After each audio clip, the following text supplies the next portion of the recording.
And welcome everybody to Richard Gage 9/11 Unleashed. It is my distinct honor to bring to you today yet another incredible guest, one that rises above the cream of the crop. In fact, a 9/11 truther for decades, Mr. Daniele Ganser from Europe, from Switzerland, author of 4 books. I'm going to introduce him in some detail in a moment. But I wanted to let you know that some exciting things have happened here at AE. Do you hear that? I still think I'm part of AE 9/11 Truth. This is an organization that I founded and nurtured for 15 years. It's like part of my identity. Well, something happened a couple of months ago. I was released from the organization, and you can learn all about it. It's kind of an exciting, perilous, somewhat tragic, and incredibly opportunistic moment for me personally, and it affects all of us who care deeply about the 9/11 Truth Movement. Anyway, that story is available on our website, which is richardgage911.org.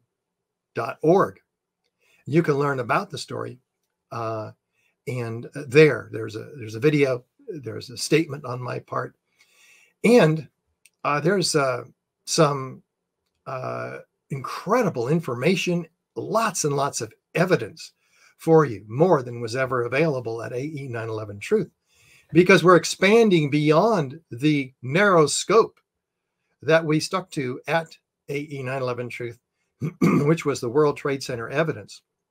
We've got all of that and a whole lot more now, because I'm going places that AE 9/11 Truth can't possibly go and shouldn't. So we have much greater opportunities because of this happening in the 9/11 Truth Movement.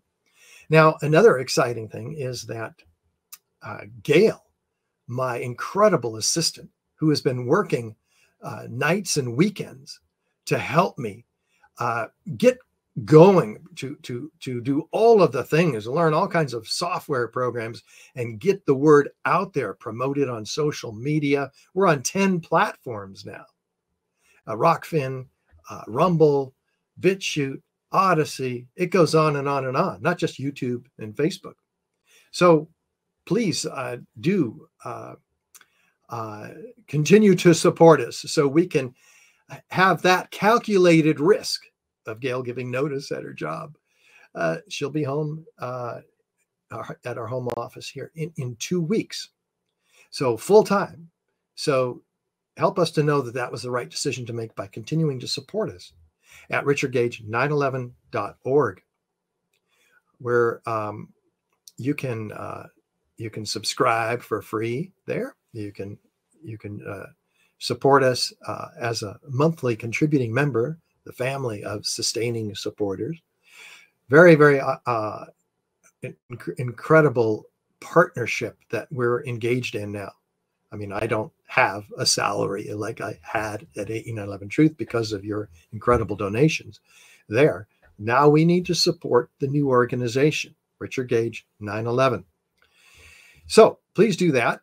And what we're about this week is the exposing of false flag operations. And our esteemed guest will help us learn more about that.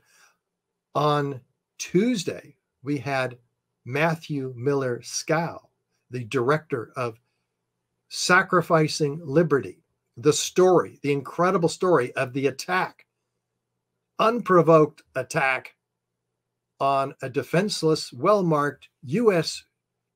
naval intelligence ship that was attacked by unmarked Israeli aircraft and repeatedly, and PT boats with torpedoes.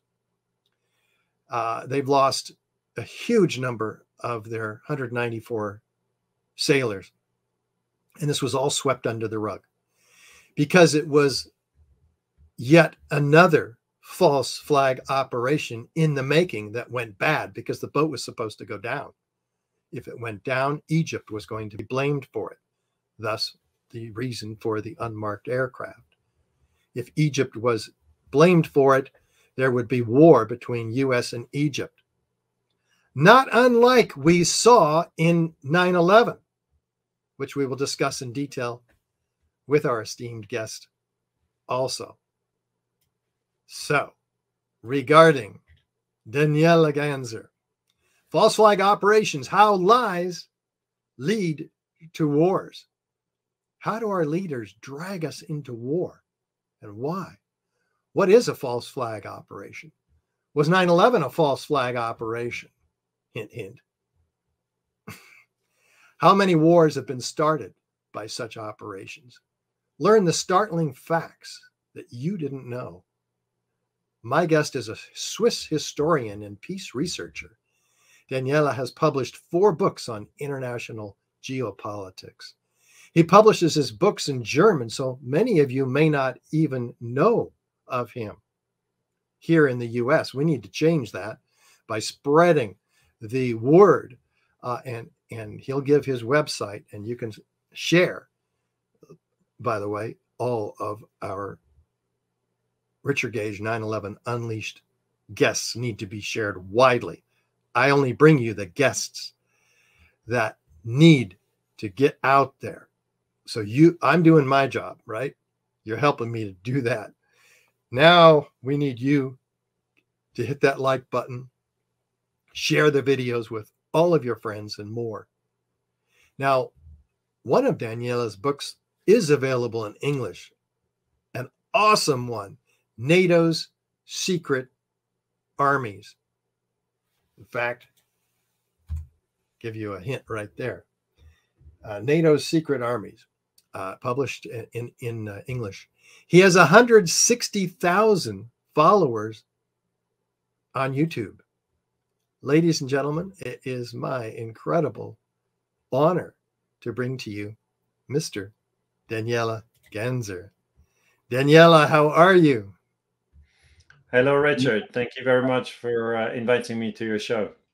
Oh, you're so welcome. We booked this 2 months ago, maybe more, so that we could. Daniele has quite a schedule, you guys, and so we're just lucky to have him at all. And so here today, you know what we're going to be going into, Daniele. But first, let me ask you, how did you become aware of the truth about what really happened on 9/11? In September 2001, I was finishing my PhD in history here in Switzerland, and I was working on Operation Gladio and false flag operations in the Cold War. So it was a topic that was very close to my own PhD research.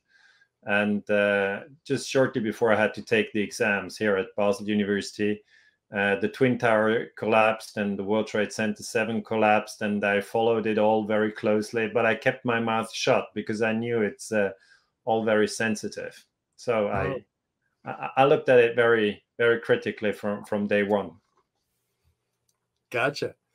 Well, okay, you're brighter than the rest of us, more aware, more lucky, maybe. It took me 5 years, man. 5 years of swallowing the official story until David Ray Griffin, who was being interviewed by Bonnie Faulkner in the San Francisco Bay Area, it just took me for a ride. I mean, I was completely sunk by the information I was hearing. My world turned upside down. Did something like that happen to you? For me, I also met David Ray Griffin here in Switzerland, and I learned a lot from him. That's true. I learned a lot from you, I have to admit. I mean, I followed architects, engineers for 9/11 Truth for all those years that you led it. I still follow it. I think it's important to keep looking at that data. And for me, it really was World Trade Center 7. I then published an article in Switzerland in 2006, so 5 years after the attacks, where I wrote that there's a bitter debate about 9/11, and then the U.S. Embassy here in Switzerland said, I was pushing conspiracy stories, and I was working at the ETH, which is a well-known Swiss university, and my professor said, you shouldn't talk about that. This will get Switzerland into trouble. And yeah, I mean, I've been in this 9/11 discourse now for 15 years at least in the public, with all the ups and the downs. And I think it's just terribly important that we know the truth about 9/11. Yeah, it is. Now, okay, let me just ask you the big question. Why is it so important to you? Because on 7 October 2001, the war against Afghanistan started. So it was not even a month after 9/11, the war against Afghanistan started. And then we had like 20 years of US soldiers in Afghanistan, and the war ended last year. But what does ended mean? I mean, the suffering for the people in Afghanistan did not end. And also US soldiers have now come forward with books where they said, well, actually, I served in Afghanistan, but, let's switch sides and let's think about the Afghan army invading the United States in 2001, on 7 October 2001. What would we have done had we not also taken up arms and fought against a foreign invader? Because in fact, the US was the foreign invader. And as you know, I'm now based here in Switzerland, and Germany, just in the north of Switzerland, also invaded Afghanistan. That's just a very, very strange thing, because after Hitler and the Third Reich and the Second World War, there was a very strong peace movement in Germany, and their consensus was to never, ever go to war again, Right. because it went so awfully wrong with Hitler. And now they went to Afghanistan together with the United States. The French were there, the Italians were there. So all the countries that surround Switzerland went to Afghanistan. And you really can't understand the war in Afghanistan if you don't look at 9/11. So it's very, very important to understand this war in Afghanistan. More than 250,000 people killed there. And to understand it really means to dig deep on 9/11. And also, I think it did a lot of harm to the US population. I mean, it also did a lot of harm to the soldiers who were sent to this country, who were sent to Afghanistan, and then later came back to realize that they were misled, really. Well, you're saying that they were misled. How were they misled? What happened on 9/11 that you're aware of that that not just the soldiers, but the American people and the people of the world followed NATO essentially into the invasion of Afghanistan and Iraq? There are obviously different layers where you can say this was wrong, this was wrong, this was wrong. Let's start from very obvious levels. I mean, if you just take the two dates, 11 September and 7 of October, everybody can see this is less than a month. Okay, so there was less than a month of inquiry and research before the war against Afghanistan started. And there was no, clear-cut analysis of what had happened on that fateful day. Everything was done in a rush. So the evidence was not there. And then the administration of George Bush Jr., together with Vice President Cheney and Defense Minister Rumsfeld, they were the key players, Bush and Cheney and Rumsfeld. They just pushed the storyline and said, we have all the evidence, but we can't give it to you, and they attacked another country. So I think the soldiers, US soldiers who went to Afghanistan, were misled on the level of the government first saying, we know nothing, and then say within 3 weeks, we know exactly everything. So don't question us, we know it. And the second level with how they were led was then in March 2003, when the United States attacked Iraq. Because as many US soldiers who served in Iraq were asked, why are you here? Why are you killing people in Iraq? And these soldiers said, because we want to retaliate for the role of Saddam Hussein in the terrorist attacks of 9/11. And now we do know for a fact, Richard, and many historians across the world are fully aware of that Saddam Hussein had nothing, absolutely nothing to do with 9/11. So the Iraq War was also, mixed into this 9/11 story. And in fact, if we are not able to understand 9/11, we're not able to understand Afghanistan war, we're not able to understand the Iraq war, and we're just not able to understand our most recent history. We're not able to understand how the media functions, where there's a total blackout of all these questions, for instance, in the New York Times, because people still today think the New York Times is a leading newspaper and what they write is basically the truth. But we really must realize that wars always affect the media, and that was not only so during the time when Hitler was in charge, and Hitler controlled the media in Germany. And today we think it's different, but it's not different. In war times, the media is never objective. They are usually in the hands of the government. The government uses the media to lie to the people. And I know this is hard stuff to accept. I mean, most of us don't want to hear that, but the evidence points exactly that way. The war against Iraq was based on lies. There were no weapons of mass destruction, and there was no link to 9/11 whatsoever. And I'm really, really sorry for all the US soldiers that fought in Iraq, who were maimed, who were killed, for the fathers and the sisters of those soldiers. I'm also very sorry for all the people in Iraq who were killed, who were tortured in Abu Ghraib and other places. I'm very sorry for the people in Afghanistan. We're not talking about 5 or 10 or 100 or 1,000 or 10,000. We're talking about 100,000, more than 500,000 people, killed. I mean, this is the crime of the century. I tend to agree with you, but that's because I have my own perspective relative to the next level, which you alluded to, which is the evidence that 9/11 was not as we were told. 9/11 itself, what happened? What about 9/11, the day of 9/11, leads you to believe that that we were lied to?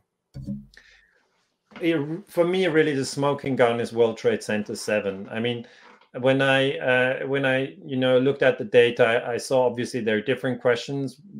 One question was why did insiders buy put options? I mean, I know that if you have put options, you can make a lot of money by betting on certain brands to just go down on the stock market, like United Airlines and American Airlines. And there were insiders who bought put options before the attacks happened. So I asked myself, and there's quite a lot of finance people here in Switzerland who work at banks or at universities, and they know how international finance works. And I got in touch with one of the professors at Zurich University. His name is Mark Chesney. And we looked at the put options, and I asked him, is that for sure that some people bought put options before 9/11 and actually made millions while others died? And he said, yeah, that's a fact. And then I said, how do you analyze this? And he said, well, because I'm a historian, I'm not a financial expert, but he said you really have to look at the put options, whether they were bought in massive amounts, like more than usual. And then you have to look at the ratio for the call options. A call option is something that you would buy if you expect a stock to go up, and the put option is something you'd buy when you expect a stock to crash. And so the relation between put and call was very significant. There were many, many more put options. And the next thing that he said is you have to look at the airline companies, whether people just speculated on all airline companies, like Lufthansa in Germany or Singapore Airlines, and then you could say these people were just thinking that the airline companies go down, but that was not the case. It was really United Airlines and American Airlines, and then you have it spot on. And then actually we have proof that this is insider trading, and I just don't think it's right. I mean, how can some people make millions and others die? I just from my heart think that's not right. And so the Security and Exchange Commission should have looked into that, but they didn't. So you have a failure, because you can't actually buy put options just without giving your name. It's impossible. You have to to be identified. And then I gave a course at the Zurich University. I was working with history students, and they had to read the 9/11 Commission report, 600 pages thick. And I said, that's the official document that the Bush administration presented the world with. And Philip Zelikow, who basically wrote the report, is also a historian like me.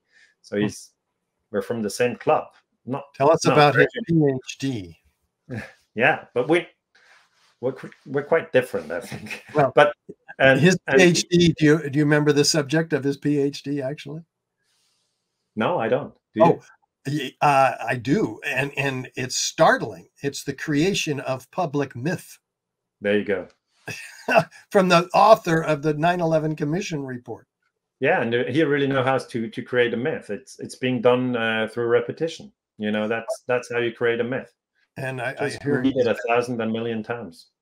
And he's been slotted to write the report for, or lead the investigation, if not also write it for the COVID scenario. So that's slightly disturbing. But about the World Trade Center itself, what is it about Building 7 that bothered you and the Twin Towers? I mean, I was greatly bothered that the World Trade Center 7 fell without having been struck by a plane. So I was invited by different companies here in Switzerland to give public talks. Some of them were private talks. I was just invited to a group of managers who wanted to know what's actually going on with war and terrorism and media and lies. So I explained to them that it was not just two towers that went down, World Trade Center 1 and 2, but also the third tower, World Trade Center 7, and that the third tower had not been hit by a plane. And the audience that I spoke to in Switzerland, most of them just didn't know about the third tower. So their basic knowledge about 9/11 was, what should I say, was not on a very, very high level. If you don't even know the number of towers, and I'm talking high buildings, I know there were smaller components to the World Trade Center, but I'm talking about the high buildings. If you don't know that 3 went down and that only 2 were hit by a plane, then you've just not paid attention at all. And this lack of knowledge, by the way, is repeated, and not throughout Europe, but in America, among architects and engineers specifically. Most of them don't know a third tower collapsed, if you will, on 9/11. Which is scary, isn't it? I mean, it's such a huge crime, and we all heard about 9/11. We've all invested several hours in that topic, and I think it's just a very basic question that everybody should start with: how many towers fell on that day? Because it's really an event that has to do with falling towers, and the illusion that many people follow in Switzerland, but then, as you say, also in the United States, is that it was 2. No, it was not 2, it was 3. And then the second question is obviously, how many towers were hit by planes? And then the answer is 2, but 3 fell. So you go like, why did the third one go down? I mean, out of sympathy, because they were standing together for so long. And when he saw the others go down, he said, gee, I'm not going to stand here alone. This is, if it was not so sad, it'd be funny. But it's really sad because it goes into all these wars. So in 2006, I went to structural engineers here in Switzerland, Jörg Schneider and Hugo Bachmann. These are like, they're in their 60s or 70s. They've been teaching architects here in Switzerland for their whole life how to build something and that it doesn't collapse. That was their job. So I showed them World Trade Center 7. That was 2006. I just had my laptop with me, and they were not aware of it, and that a third building had collapsed. And they immediately said this is controlled demolition. Because just the building going down in the way it goes down. And I said, okay, can I write that in a newspaper article that I'm going to publish in a big Swiss newspaper, Tagesanzeiger? And they said, yes, just write, it was probably brought down with controlled demolition. So we just inserted that word probably because we did not have the physical evidence. But once you go through all this, I mean, also the slander that you have to take, if as a historian you say all these wars, they are based on lies, you get a lot of flack. You get a lot of flack. Mm. People attack you. But I think we owe it to the victims. We owe it to those who are dead. We owe it to those who served, those who were lied to, those who are maimed, those who are, who suffer from trauma. And there are thousands and thousands. And we owe it to them. And that's why I do this work. And that's why I appreciate, Richard, your work. I mean, I think it's okay to watch, football and to relax on the beach and to have a drink. I mean, I'm also a guy who likes to have fun and be distracted. But at least part of my life, I want to dedicate to key questions. And I think 9/11 is a key question. It is that. And for those of you who want to know the rest of the story, the Twin Towers, how they collapsed, the evidence of explosiveness and nanothermite and thermite, found irrefutable, abundant evidence for the explosive and incendiary demolition of all three towers. Be sure to see that evidence at richardgage911.org. Well, Daniele, let's go on to your amazing set of books here. Where do we begin? I mean, the story 9/11 is really just one in a series, probably the granddaddy, perhaps, of false flag operations. But how did all this begin, or how far back do you go to trace it? I go back generally to warfare. How does warfare work? And warfare is not only fought with guns and you shoot your enemy, and once your enemy is dead, you have an advantage. It's also fought with deception. And this is very, very important for people to understand.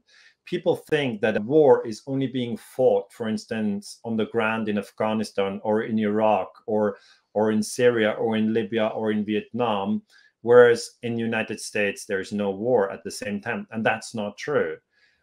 It's just on one level, you have a fight with bullets, with guns, with landmines, with Scud missiles, with torture. And on the other hand, which we call the home front, you have information warfare. And information warfare throughout history, and this is the same in every country. If Germany goes to war in Afghanistan, then you have information warfare at home in Germany.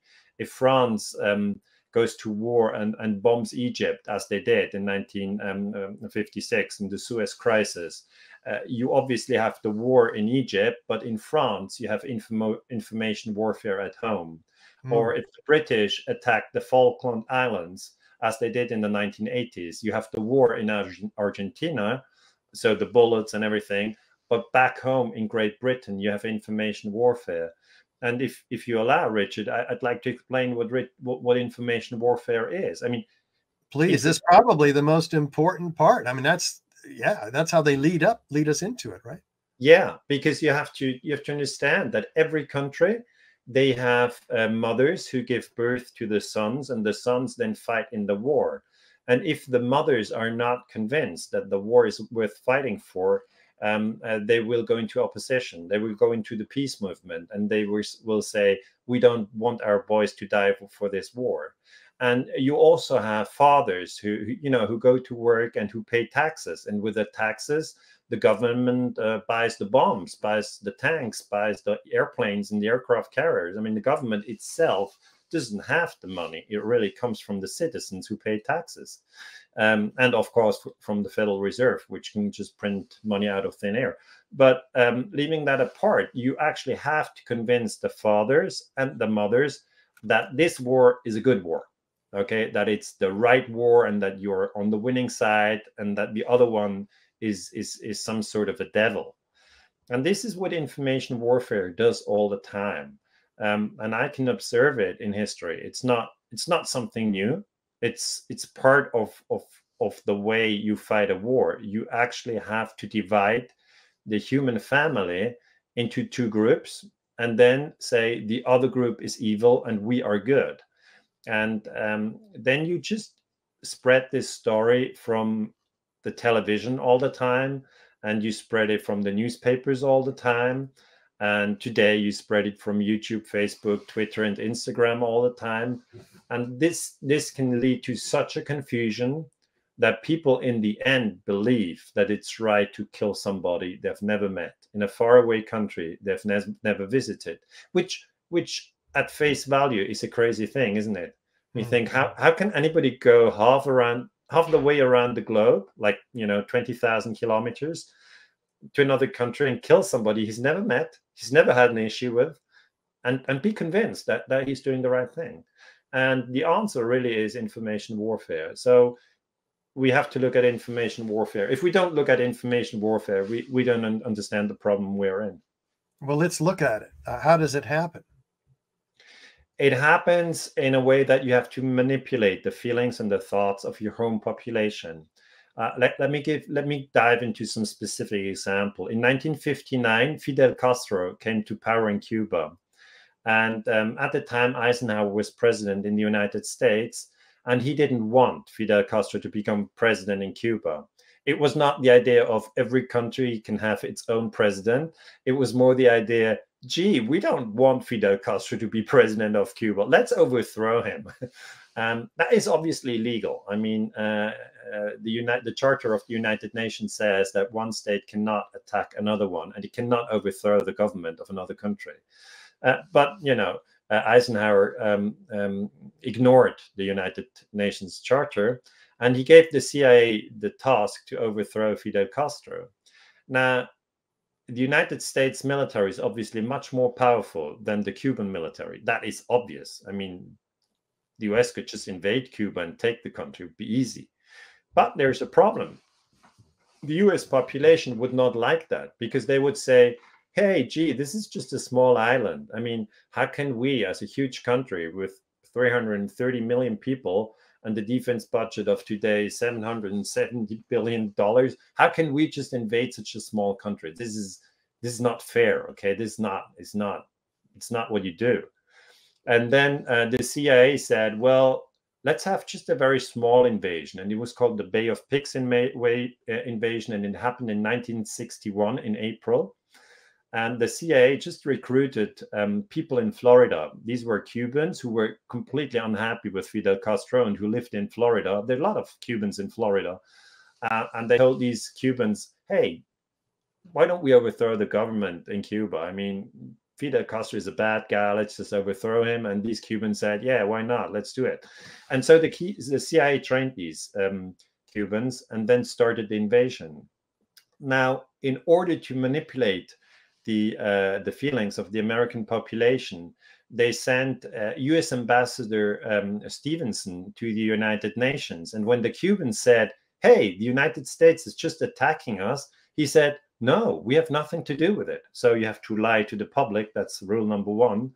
Don't admit that you are secretly attacking another country. And secondly, Stevenson, then the Cuban ambassador said, but gee, they just dropped bombs on our country.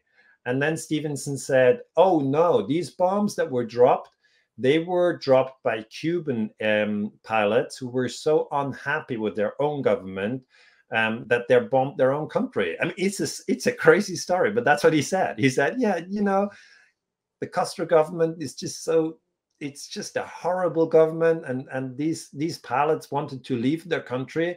And they didn't just take a plane and flew over to Florida and continued their life in the US. No, they bombed their own countries, such as a goodbye sign. And to prove that, the CIA painted these airplanes with the colors of the Cuban Air Force. Oh. It's really simple, Richard. I mean, you just take a plane and you paint it the way the Cubans have it. You bomb Cuba, you make pictures, and then you say, hey, gee, look at the plane. It says FAR, which means Fuerzas Armadas Revolucionarias, which is Spanish. And the Cubans, in fact, have the FAR sign on their plane, but it was not their plane. And that is what we call false flag terrorism. I mean, you bomb another country and you blame somebody else, although you did it. And just, I know that people who are not used to secret warfare, they go like, nah, gee, you wouldn't do that, right? And I Yeah, can't you don't see this imagine. stuff on the news. Yeah, they say, I mean, I never heard of that. You know, I went to school 10 years, 20 years, and my teachers never told me, and my parents never told me, and it doesn't say so on Fox News, it doesn't say so on CNN, and never read in the New York Times. In So fact, it's that's one something, false flag that I had never heard of myself. Uh, yeah. there's a few others regarding Cuba, but that's news to me. Okay. Yeah, they did that. I mean, this is just a fact, and can read it up in my books. Although my books are only in German, so I'm still looking for a publisher in English.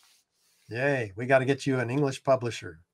Yeah, if You somebody hear from that out there, Reviews, you publishers? if there's some, the book Selling sold. well too in Europe, aren't they?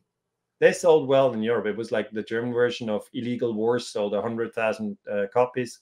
That's a lot for a book. And the other one on US-Imperialism sold 60,000 copies, and the other book on NATO secret armies sold, I think, 40,000 copies. So the book sold very well, but I basically do most of my communication in German, and it is unfortunate that the books are not available in English, because I have friends who say, oh, I have a cousin who lives in Washington, I have a friend who lives in California, I'd like to send him your book for Christmas. Is it available in English? And I say, no, only the book on NATO secret armies.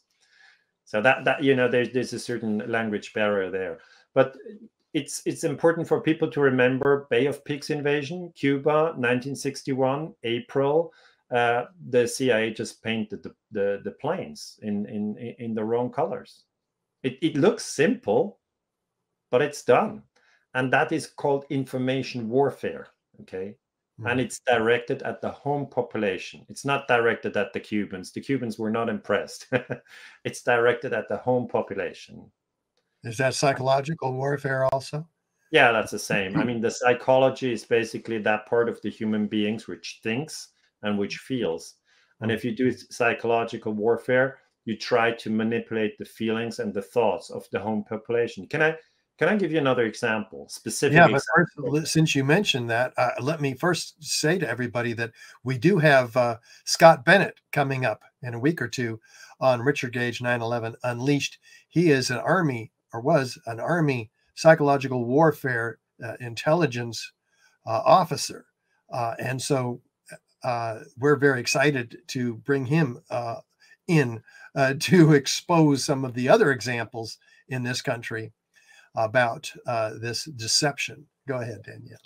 I mean, I bet that Scott Bennett can give you more details about it, but psychological warfare, so for somebody who's never heard about it, it just means manipulate the feelings and the thoughts of the target group. It can be the home population, it can be the population of another country, where you drop, leaflets and papers saying, hey, we're here to save you. And people will then be happy or stuff. But one really big example is the Vietnam War. In 1964, the US started to bomb Vietnam, and then you have to go like, how did that happen? Because it's undisputed that it happened. Nobody can go like, whoa, that's a conspiracy theory. There was no Vietnam War. Yes, there was. So the historian has to go back and say, how did the Vietnam War start? And if you dig deep enough, and in my books, I give you the full story, then you see that Vietnam used to be a French colony. So it's about imperialism. The European countries like France and Great Britain, and also Belgium, they had colonies all over the world. I mean, the English ruled India, the French ruled half of Africa, and the other half belonged to the British. And so the French ruled in Vietnam, also Laos and Cambodia. They called it Indochine. And, it was just imperialism. I mean, the US obviously was ruled by Great Britain, and that was the imperial period. And then obviously the founding fathers rebelled against the British and declared their independence. But that's the same thing that the Vietnamese wanted. They wanted to become independent of the French. And after the Second World War, when the French were very weak, because the French were defeated by the Germans in the Second World War, the Vietnamese thought, now is our moment. Okay, now we declare our independence and kick out the French. The French didn't want that, and they conquered the Vietnamese again. So they just after the Second World War, they continued to fight, not in Europe but in Vietnam. So they killed the Vietnamese and said, you're just small Asians, and you're not even human beings, and you're not on the same level of civilization like we are. So we have to rule. But the Vietnamese wouldn't have it, and kicked the French out. The French lost at the Battle of Dien Bien Phu in 1954. And they were for France, it was very humiliating, because they had lost to the Germans in the Second World War. Then they had lost to the Vietnamese. And later they lost to the Algerians, which was another colony in the north of Africa, which they lost. So they lost all their colonies, which was very, they were just very unhappy about it. I give talks in France every now and again. And I tell them, you bombed Vietnam. Why did you do that? And then the Americans came in. The Americans came in 1964. That was the time Johnson was president. Remember, Kennedy was killed in 1963, and then Johnson as vice president. He came in immediately after Kennedy was shot in Dallas, because the vice president always comes into the White House when the president is shot, same day. And Johnson, Kennedy wanted to withdraw from. He already had advisors in Vietnam. Advisors are basically soldiers that are not officially there. And Kennedy wanted to withdraw them all, and Johnson didn't want that, and he escalated the war. But Johnson had the problem. He wanted to convince the American population that they had to fight a war in Afghanistan, that it was necessary, that it was just. So his story was like that. He said an American ship, USS Maddox, was patrolling on the shores of Vietnam. And then North Vietnam attacked the Maddox in August 1964. And the Maddox was attacked repeatedly. And now we have to retaliate. Okay. So that was the story about the so-called Gulf of Tonkin incident that Johnson told the American population. And also, to soldiers all across the world who serve in the US military, Navy, and Air Force. So the soldiers hear this, and the New York Times prints it, and the Washington Post prints it. There was no Fox News at the time. There was no YouTube. There was no Facebook. But leading newspapers said, the president said Vietnam attacked and we have to retaliate. And that is psychological warfare, Richard, because you bring the whole story in a way that people think you have a just cause. You were attacked and now you retaliate. And in that way, the way you shape the information, you actually direct the thoughts and therefore also the feelings of your target group. And that's what was done. And now it never happened, that attack on the Maddox? It never happened in the way that Johnson said it happened. It was completely different. If you look at the details, I mean, many US soldiers who were sent to Vietnam couldn't find Vietnam on the map. Okay, they had no clue. And one of the soldiers who later joined the peace movement, he said, yes, I went to Vietnam. Yes, I went there when I was 18 years old. I went there out of my free will because I had no reason to distrust the president, the New York Times, and the teacher at my school. So the level of information that he had was the New York Times, the president, and the teacher at his local school. And they were all misleading him. And then he, went to Vietnam and saw all the atrocities happening there. And later, when we looked at the Gulf of Tonkin in more detail, we found out that at the time, Vietnam was divided into two parts, the North and the South, like today, Korea. Today we have North Korea, we have South Korea. And that was the time Vietnam was also in two parts. Germany was also in two parts. Germany is now reunited. Vietnam also. And the North was communist. And the South was supported by the US. And they supported the South in doing operations along the coast. They had small boats, so-called patrol boats. And these boats would go from the South of Vietnam along the coast to North Vietnam and just bomb radar installations and munition depots. So these are just small military operations without officially being there a war. So the North Vietnamese were very fed up because their deposits blew up and everything. And the South Vietnamese then retracted with their little boats. And the US gave those little boats to the South Vietnamese. A very cunning plan.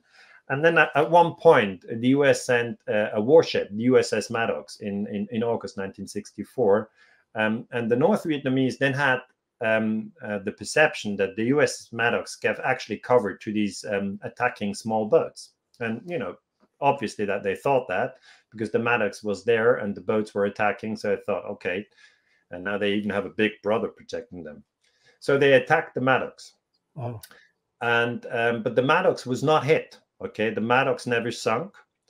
And then, so there was a small skirmish, as you call it, but the skirmish had been provoked by the United States and by South Vietnam.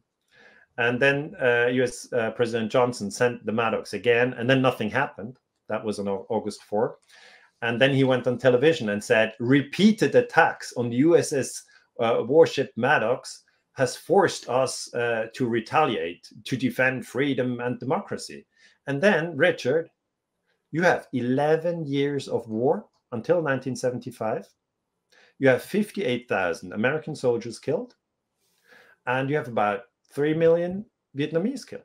Mm. So, some people go, oh, Daniele, why are you interested in these details? I go, because 3 million people were killed.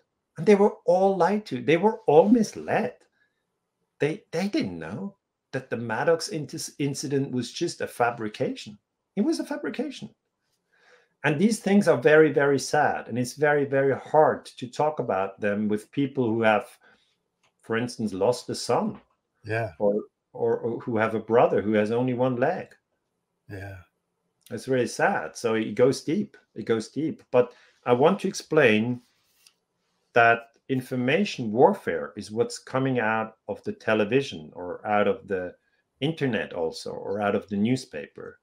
And classical warfare, that's the bullets that come out of rifles. So that's the difference. One is being fought with words, and the other one is being fought with knives and with bullets. And they are both together the art of warfare. Okay, they both come together. And I don't understand why so many people overlook that and say, no, warfare is just bullets. It has nothing to do with information warfare. There's always information warfare. Well, how did the press get the mainstream media get so influenced or taken over? I mean, this is supposed to be the agency, the check on government, if you will, the fifth estate or the fourth estate, whatever it is. What happened there?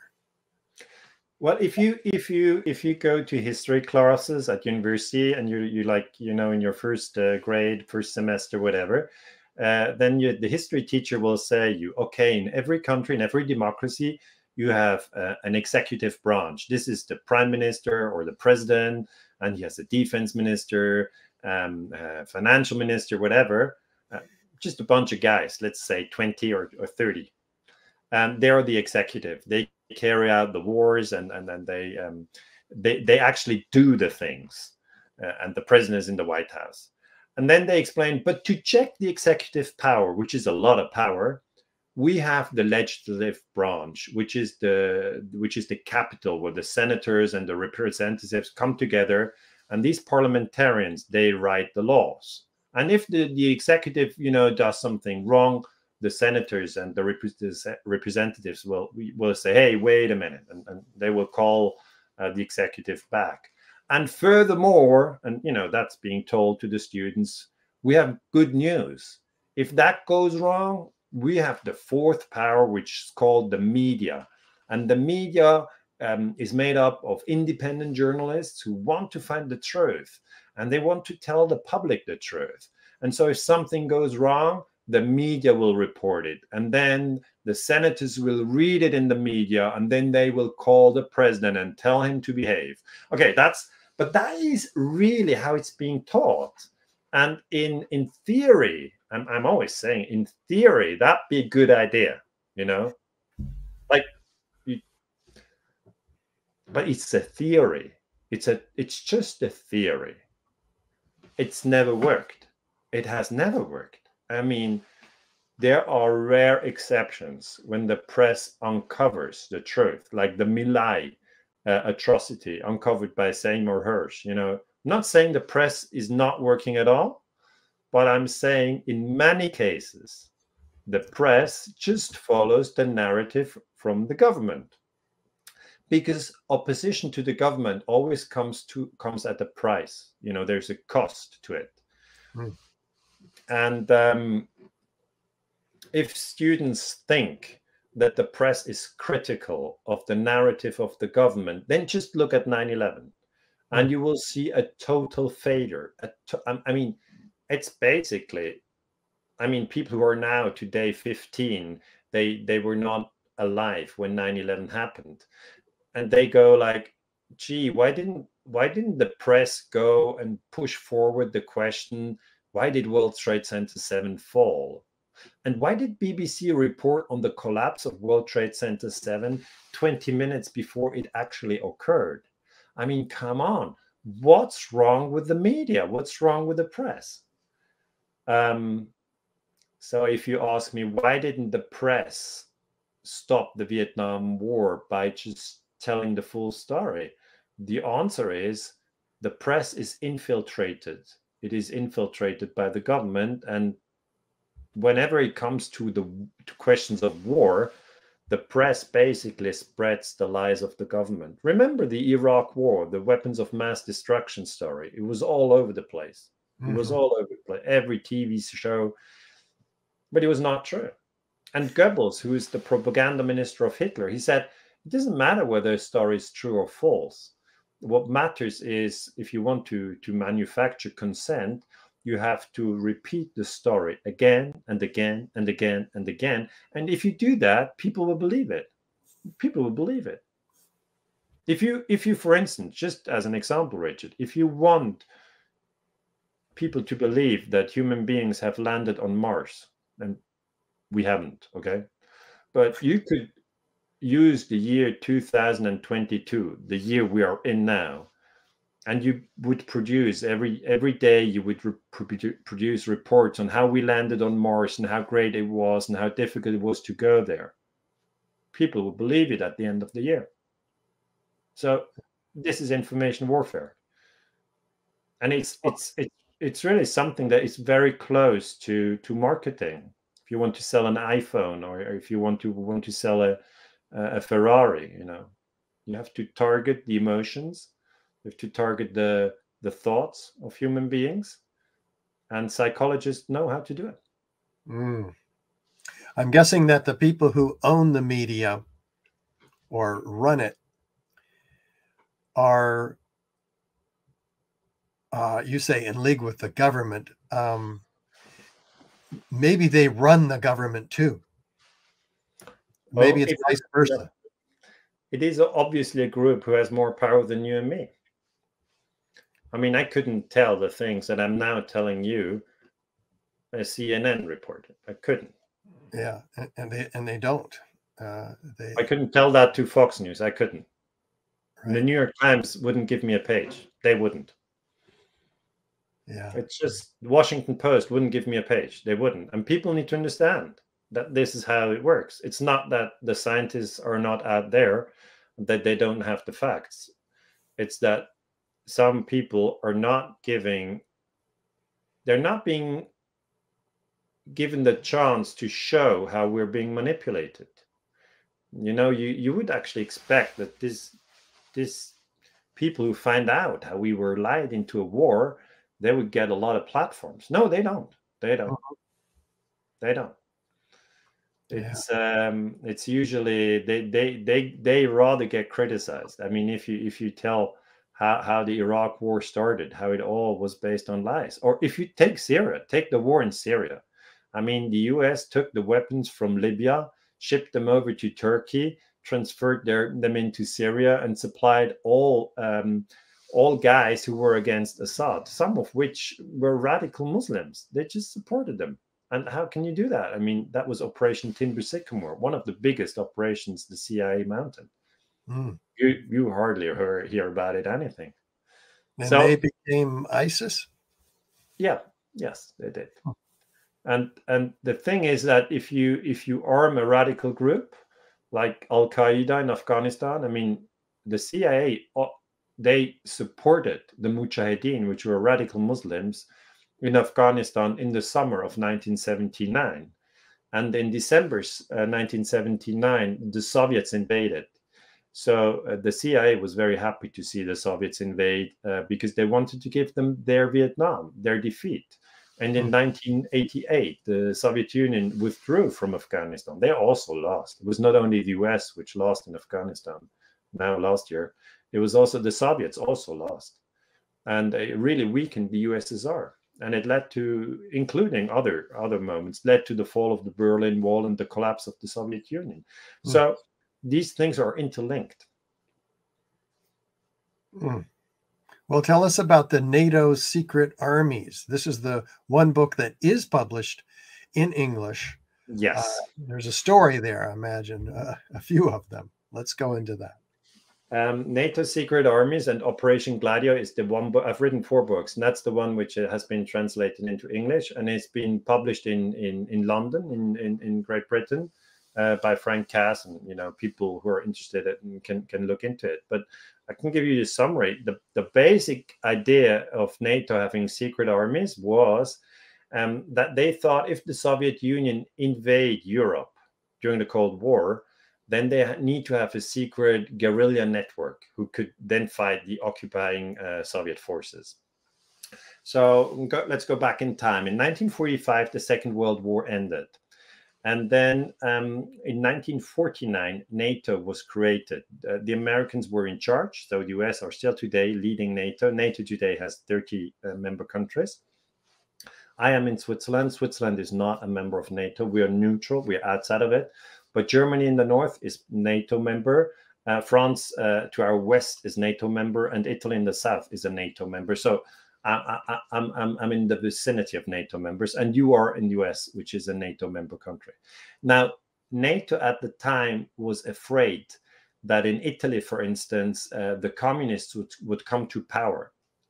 They were very strong in the in parliament, in the Italian parliament. The Italian communists were called the Partito Comunista Italiano, which was a very strong communist party. And then,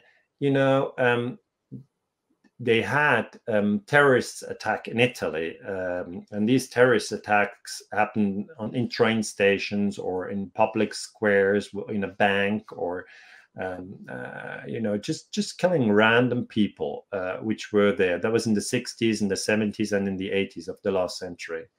And I looked at these attacks in more detail, and there are links to NATO secret armies.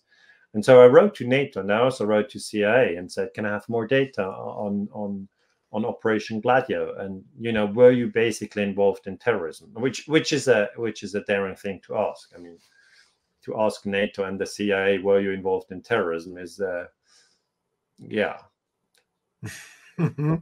it's a challenging thing to ask. And I did this during my PhD research. And the CIA said, and NATO said, yes, there were secret armies. We had them, but they were never linked to any acts of terrorism. The problem is that these secret armies were equipped with arms caches and explosives and everything you need if you want to form a guerrilla network. And now, within historians, it's being debated whether these arms were used for terrorist attacks or not, because there was never a Soviet invasion, so they didn't need the guerrilla network. But there's one terrorist, and he's called Vincenzo Vinciguerra. He's an Italian. And he says, and I quote, I have killed 3 policemen in Peteano. In Peteano is a small village in Italy in 1972. That was just one terrorist attack. He put explosives in a little car, and then called the police and said, there's a strange car there. And then the police came. They opened the car, and the bomb went off and the 3 policemen were killed. And then the newspapers immediately wrote, these were the communists. They did it.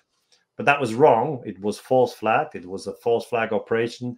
Vinci Guerra was a right-wing terrorist. And he said, I was fighting against the state. Okay, so he said, I did it. I did that terrorist attack. And he says, but the state manipulates us. He destabilizes the public order because he wants to stabilize the political order. Okay, what does that mean? If you destabilize the public order, you just scare the shit out of everybody. And if you want to stabilize the political order, you just make sure that your party is in power and the other party doesn't get into power. That's it. That's how you translate this. The secret services knew after the attack of Peteano that I was responsible. So Italy obviously has a secret service, and they found out, who was behind the terrorism. They knew it in October 1972, so after the attack. But they wanted that the terror originated from the left only. So the Italian secret services, they wanted that the communists are the bad guy. Like after 9/11, the CIA wanted that Al-Qaeda are the bad guys. And so they can manipulate all information. I was a man who had to be protected. So they actually flew him to Spain, which was a dictatorship under Franco, a right-wing dictatorship. And there he was safe. So he was not even prosecuted. But he came forward and said this in 1990. So this quote is from January 31, 1990, from the Italian television Rai. I translated it from Italian to English because most researchers in the US don't speak Italian. But I do speak Italian because I was born in the Italian-speaking part of Switzerland. E per questo posso parlare l'italiano, però la gente di solito non capisce se parlo in italiano. So that was a few words in Italian. I'm just saying. No, I'm just saying, if you study Operation Gladio, you will find a lot of false flag terrorism there too, and it really worked. It scared people, it confused people, and that's the idea. Wow. Well, first of all, why did that right-wing guy kill those 3 cops? What was his motive? Or, not that it matters, but I'm awfully curious. He said the Cold War was a hot war. That was his conviction. And he said, I hated the fucking communists. He said that. But the cops weren't communists. No, but he killed the cops, and then the media blamed it on the communists. So he was part of the plot then. He wasn't just used. He was part of it, but he came clean with it later. Yeah. Later he said that's what we did. That's what we did. And he said, it's normal that you have. He has another quote. Let me give you the other quote. He says, you had to attack civilians, the people, women, children, innocent people, unknown people, far removed from any political game. The reason was quite simple. They were supposed to force these people, the Italian public, to turn to the state to ask for greater security. This is the political logic that lies behind all the massacres and the bombings, which remain unpunished. That's very important.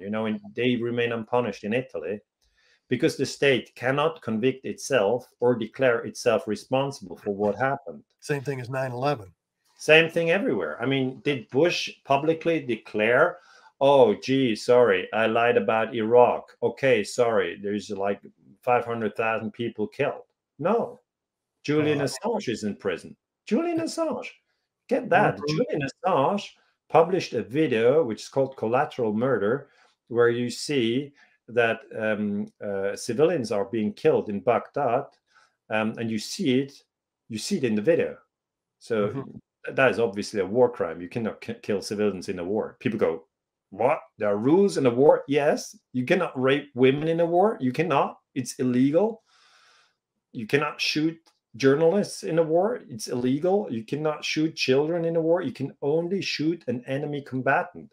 That's why, for instance, another false flag, the SIS, the Special Air Service from Australia, they fought in Afghanistan. And they shot civilians in Afghanistan. And now in Australia recently, a year ago, there was an excuse, by the leading chairman of the Joint Chiefs of Staff of the Australian Armed Forces. He said, "We're sorry that in some cases civilians were shot." I mean, credit to him that he apologized, but the details are interesting. The soldiers who shot the civilians then took a walkie-talkie and just put it next to the dead Afghan body, because you're allowed to shoot an Afghan soldier if you're an Australian soldier. Okay, soldier can shoot soldier. So soldier cannot shoot woman sitting there in the sun. You cannot do that. That's illegal. That's a war crime. But if you shoot another soldier, you can. That's okay. I mean, that's a war. Now, if you shoot a civilian, you have a problem. But you can always say, well, he had a mic. He had a phone. A mic. It's not a microphone. How do you call it? Radio. A walkie-talkie. Yeah. So he could collect information on our presence and how our troops moved. So that's information warfare. So we are allowed to shoot him. And they did this, and they confessed. These are Australian soldiers who confessed. We did that, yeah. Yeah, that wasn't an isolated event either, I imagine. Oh, no. I mean, the basic thing is that we need to understand, if it comes to wars, we're faced with a lot of lies. I mean, if you're ready to shoot somebody, of course you're ready to lie, right? Good point. You have to. Now, regarding NATO's secret armies, were there other attacks similar against the civilian public in Italy? And not only in Italy, the secret armies were, for instance, active in Belgium, but it's difficult to find out what exactly happened. There were so-called Brabant massacres. That was a series of massacres in the supermarket. There was a group of criminals going into the supermarkets and just killing everybody they saw, and people were shocked. Brabant is an area around Brussels. Brussels is the capital of Belgium, and the police, tried to catch these guys, but they were just probably special forces. I mean, they even waited for the police and then shot them. I mean, it's crazy. What the Brabant massacres is one of the big crimes in Belgium. And there are speculations that the secret armies in Belgium were involved in this, but there's no proof, because at the time, as the stay behind networks were uncovered, they're called stay behind, the NATO secret armies. Italian Prime Minister Giulio Andreotti in 1990 revealed the existence of these stay behind networks. For people who try to think back to 1990, that was the year Saddam Hussein invaded Kuwait, and then in 91 we had Operation Desert Storm. So it's a long time ago, 30 years ago. But then Giulio Andreotti revealed the existence of these secret armies, and then the Belgian Defense Minister Guy Coem happened to be in Rome, visiting Italy, and he said, "Well, I have to go back to Belgium and check in my country whether we have these secret armies also in Belgium." So he flew back to Brussels, and he asked the chairman of the Joint Chiefs of Staff, which is always the highest ranking military officer in the country. He says, "Do we have secret armies here in Belgium, stay behind armies?" And then the highest ranking military officer says to the defense minister, "Yes, sir." And he says, "I'm the defense minister. Why don't I know that?" Oh. And then the officer said, "Well, the defense minister, they come and go, but we are here military professionals. We can't tell you everything." So all these things are difficult to find. It takes years and years of work to come to this data, but the evidence is absolutely clear. Wars are based on lies. What other lies have you uncovered?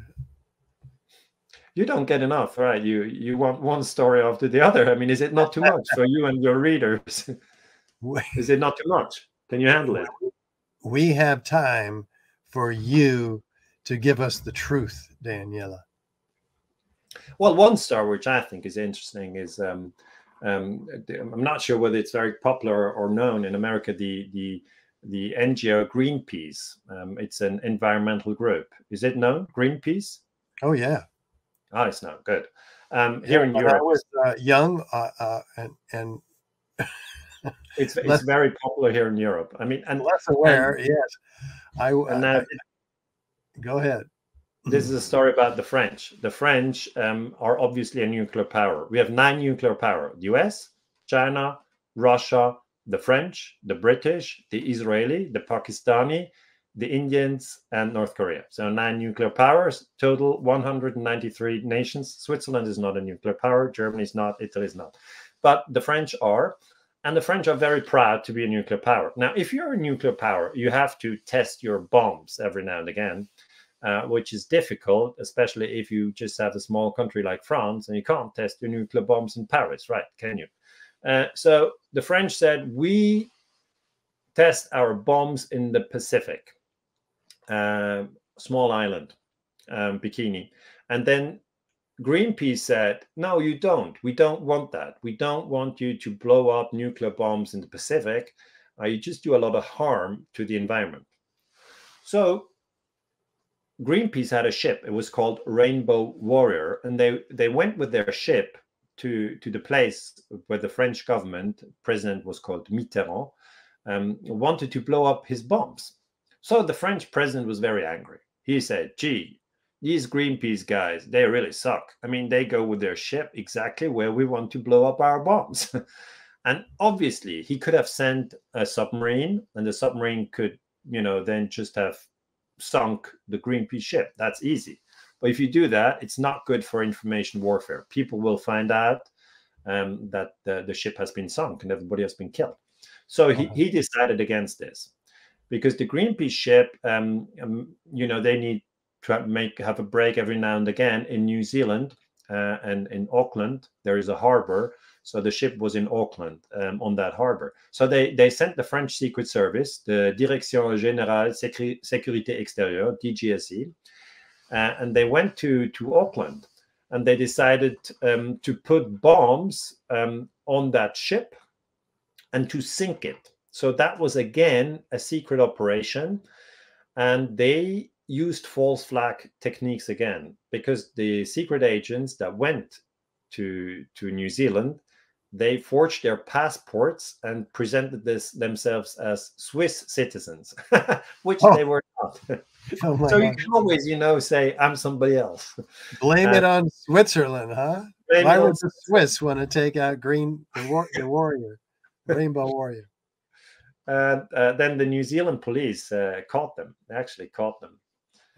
Called the Swiss and said, are these your guys? And the Swiss said, no, we didn't do that. But the point I want to say is that these frogmen, in the middle of the night, they went with a little boat to the harbor and then went into the water. It's really like James Bond movies.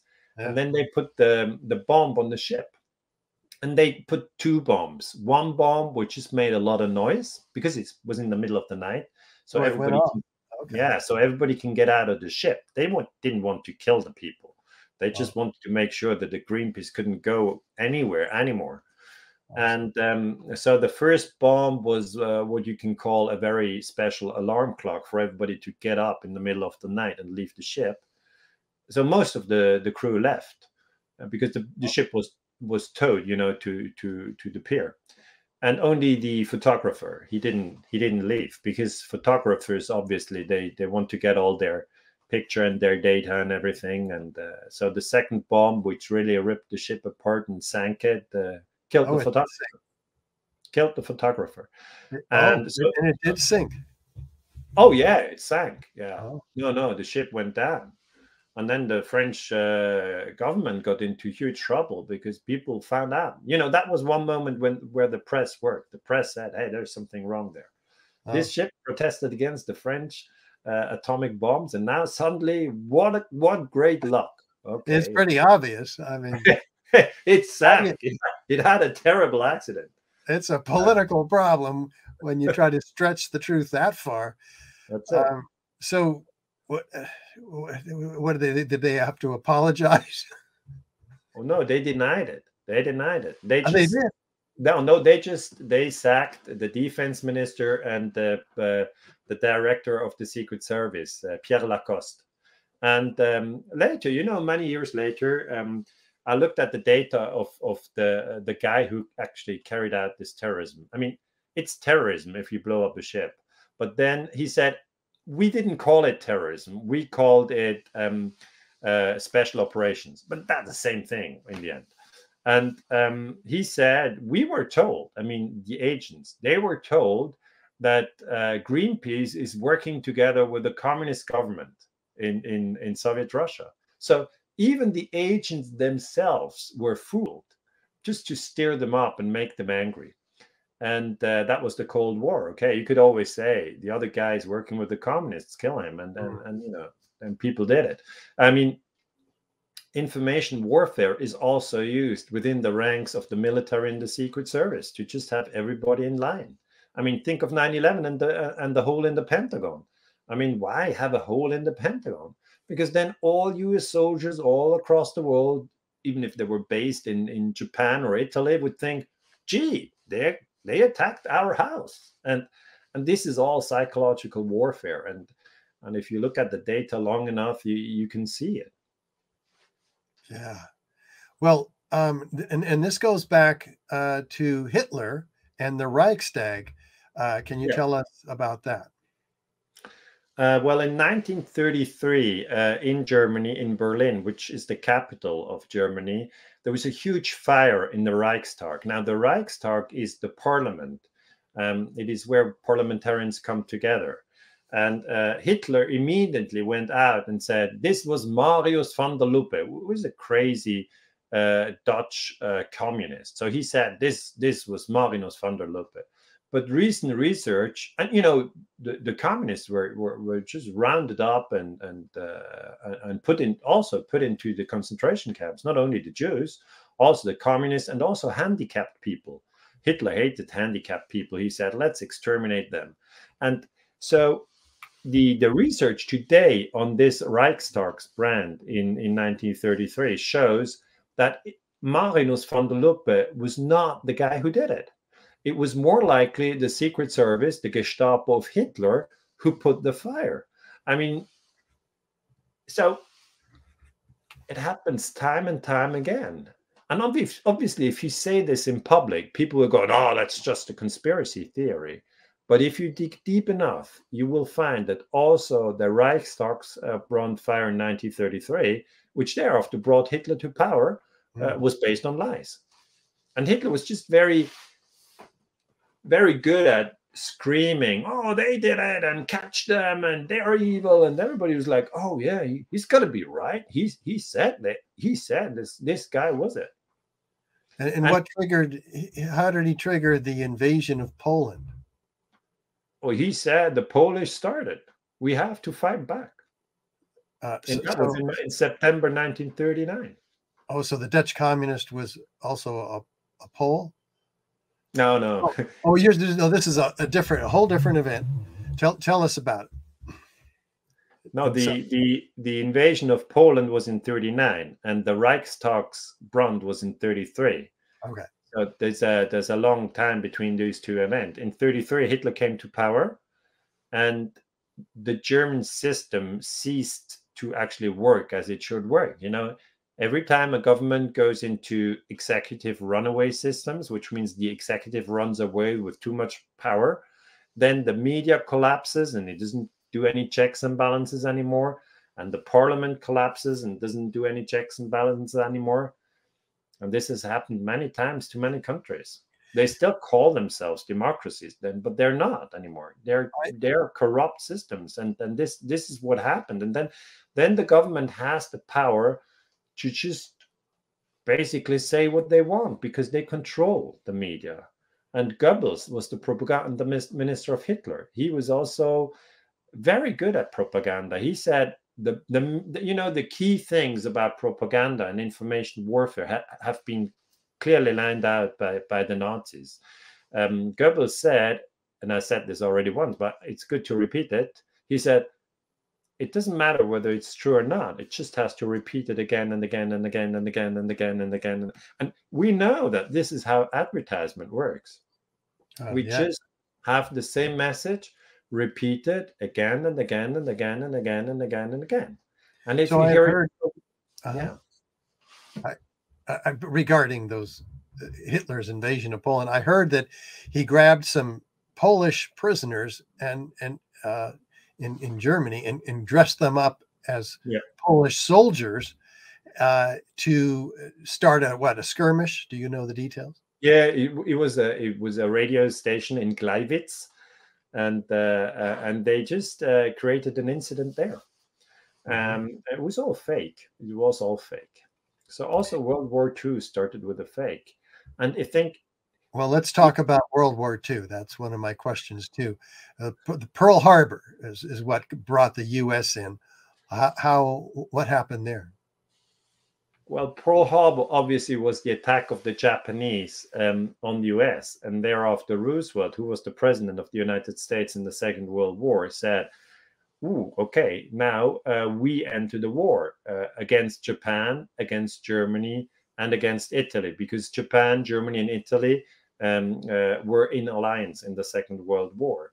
Now, the American population, most of the American population, was totally surprised. Okay, they didn't know anything about Pearl Harbor, and they were shocked. They were shocked. That was in December 1941. Now, according to my research, Roosevelt knew that the attack was coming. And I know some of your listeners will now disagree and say, no, that's impossible. But I'm gonna give you my arguments.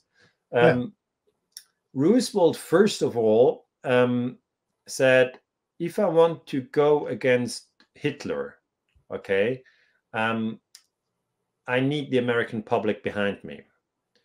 But Hitler was not so foolish to attack the United States. He didn't do that.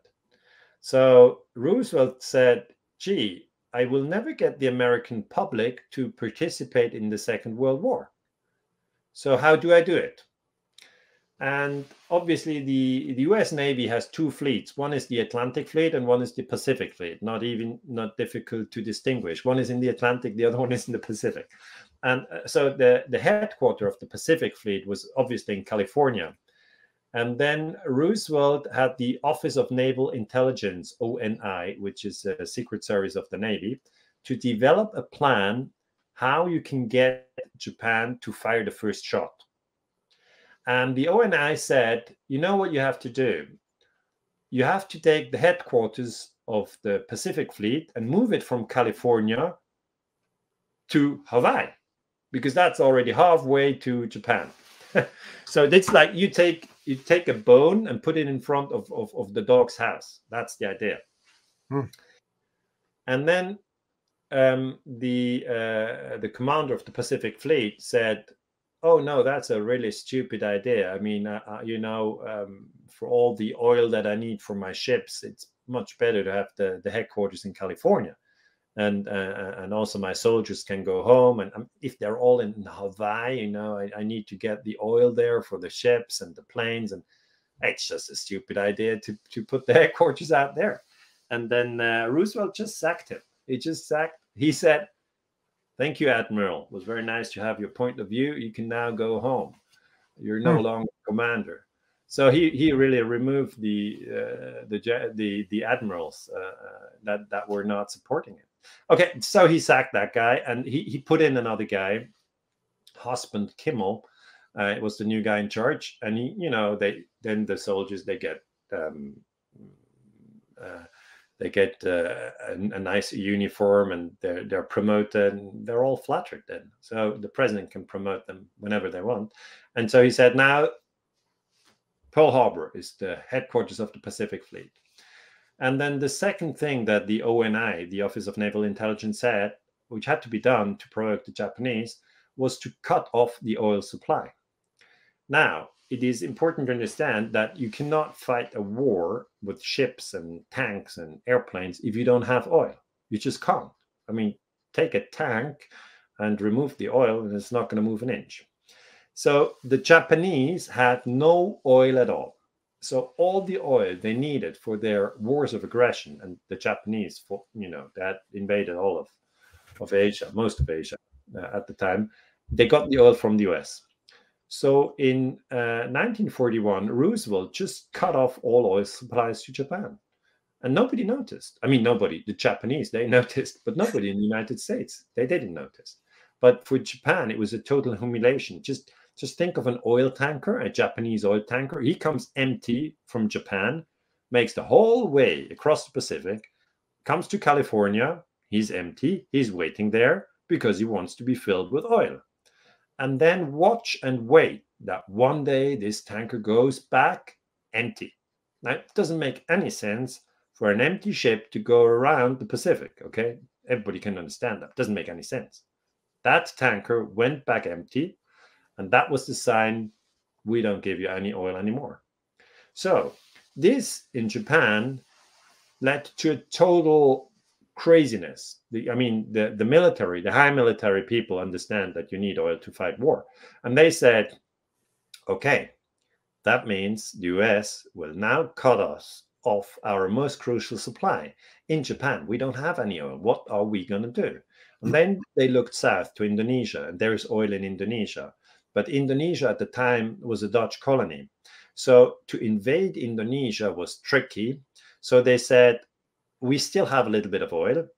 We first have to defeat the Pacific Fleet of the Americans, and then we get Indonesia, and then we're back on track. Then we have oil. So that was the plan from the Japanese perspective. And Roosevelt did the third thing. He said, I want all communication of the Japanese intercepted, first of all, because there's always military communication between headquarters and the ships, but also between headquarters and the Japanese embassy in Washington, for instance. And people go, whoa, but it's very difficult. I mean, how can they understand Japanese? And I say, are you kidding me? You've got all people who speak all languages of the world in the Pentagon, okay? They can read every message they want. So they have people who know how to read Japanese messages. But the more difficult part was to break the code, because the Japanese military were obviously not, communicating in plain text. They had a code. And that was really the big thing that the Americans did. They broke the code of the Japanese military stuff. So they knew everything. They knew exactly that the Japanese were going to attack Pearl Harbor. They knew when they were going to attack, everything. So Roosevelt decided that he was not going to tell the American population because he wanted the public to be surprised. This is, again, information warfare. You create a shock in the population because you want that the population then gives you the support that you can fight war against Hitler. You know what I mean? Yeah. So what he did is, in order to make it a real attack and a real surprise, he did not even inform Admiral Kimmel. Now, Admiral Kimmel was in charge of the Pacific Fleet. And the Pacific Fleet was stationed in Pearl Harbor. And if you are the highest ranking Navy officer, you're an admiral.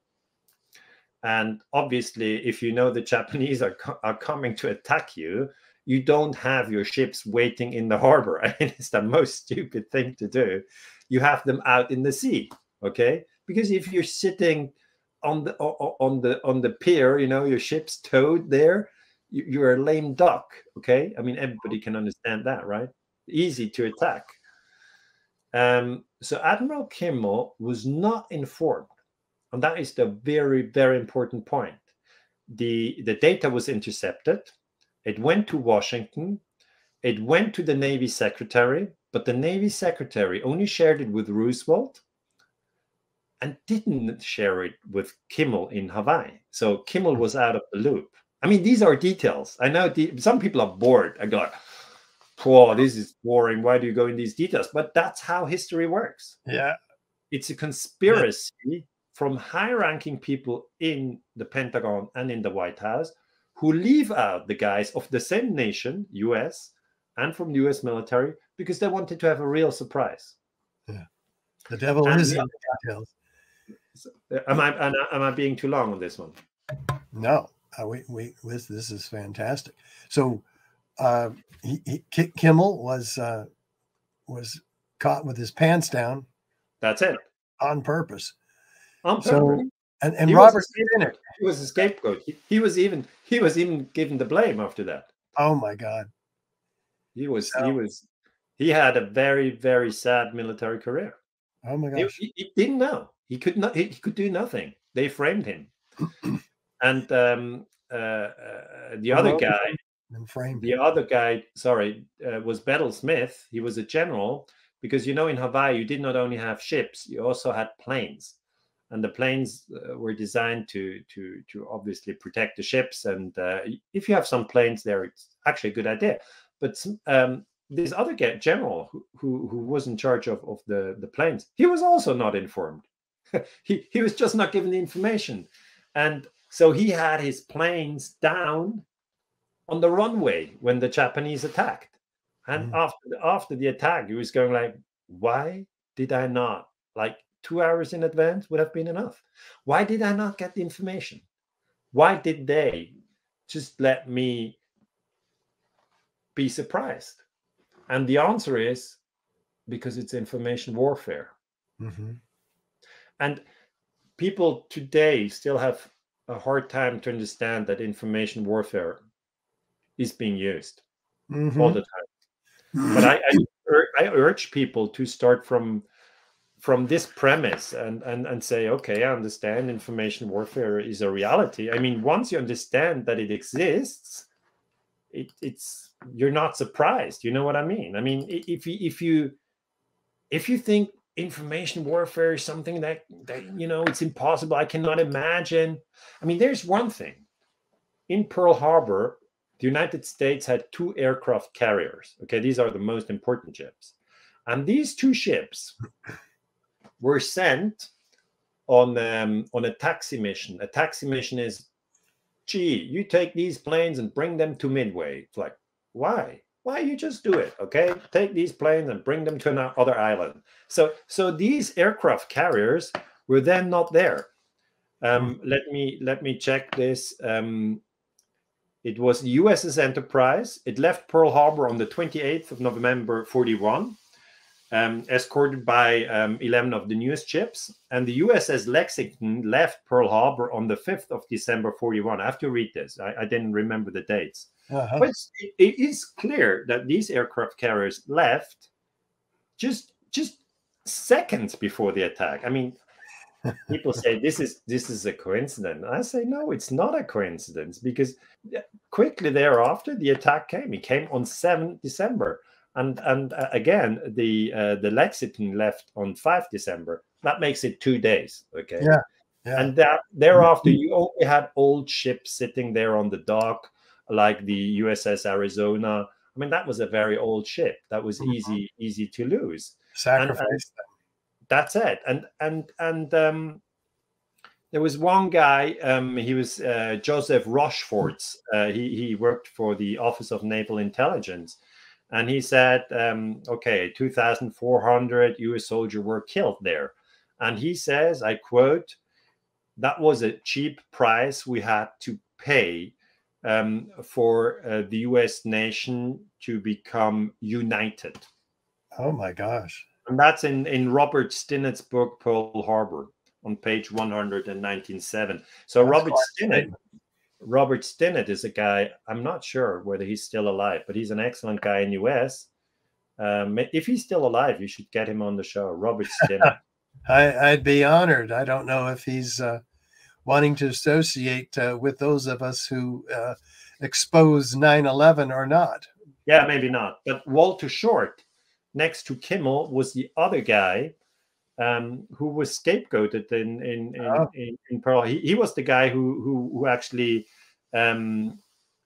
he was in charge of the planes, and all those planes, they were just on the runway and destroyed. Well, in 5 minutes or less, tell us the story of how we were manipulated to enter World War I.